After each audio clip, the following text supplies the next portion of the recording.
क्या आपको पता है कि पेट्रोल की एक्चुअल कीमत कितनी है और उस पर गवर्नमेंट का टैक्सेस का पार्ट कितना होता है? और मेरा ये मानना है कि इंडिया में सबको पता होना चाहिए कि पेट्रोल की कीमत का पूरा ब्रेकअप क्या है।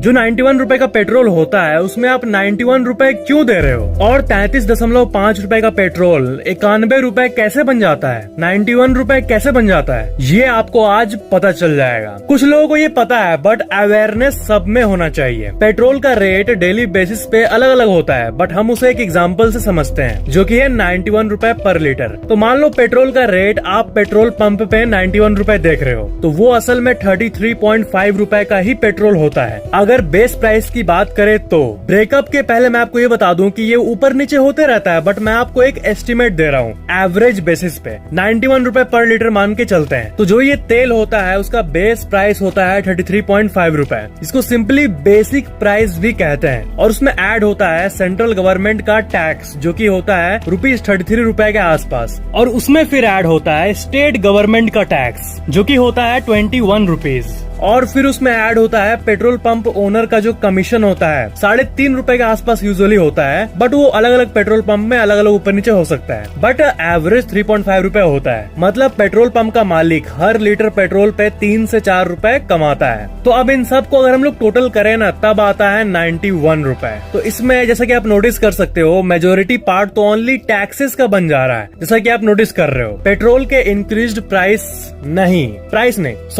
पेट्रोल के इंक्रीज्ड टैक्सेस से गवर्नमेंट रेवेन्यू लॉसेस का मेकअप कर रही है। तो लोगों के मन में सबसे बड़ा कंफ्यूजन ये था कि क्या पेट्रोल इंडिया में लाने में प्राइस इंक्रीज हो रहा है, पेट्रोल का दाम ही बढ़ गया है या फिर टैक्स इंक्रीज हुआ है? तो साफ साफ आंसर ये है कि टैक्सेस इंक्रीज होता है। एक्चुअली पेट्रोल का जो दाम है, जो बेस प्राइस है, उसमें थोड़ी उछाल आया है। तो ये था पेट्रोल का एक इंटरेस्टिंग सा ब्रेकअप। पेट्रोल के बारे में और एक इंटरेस्टिंग जानकारी मैं आपको दे दूं कि बहुत लोग मेरे से पूछते हैं कि पेट्रोल आखिर धरती में कितने साल और चलेगा। मतलब डेली इतना पेट्रोल यूज हो रहा है धरती पे तो पेट्रोल तो लिमिटेड है ना। तो जिस रेट से ये खत्म हो रहा है उसके हिसाब से बीपी के एनुअल रिपोर्ट के हिसाब से 53 साल और चलेगा पेट्रोल रिजर्व्स। उसके बाद ऑफ कोर्स इलेक्ट्रिक व्हीकल्स आएंगे एंड अभी से ये शुरू हो गया है। 53 साल वैसे बहुत टाइम है, तब तक अभी के यंगस्टर्स तो बूढ़े हो जाएंगे बट उसके बाद वाली जनरेशन तो इलेक्ट्रिक कार ही यूज करेगी क्योंकि तब कम पेट्रोल होने के चलते प्राइस इतना बढ़ जाएगा।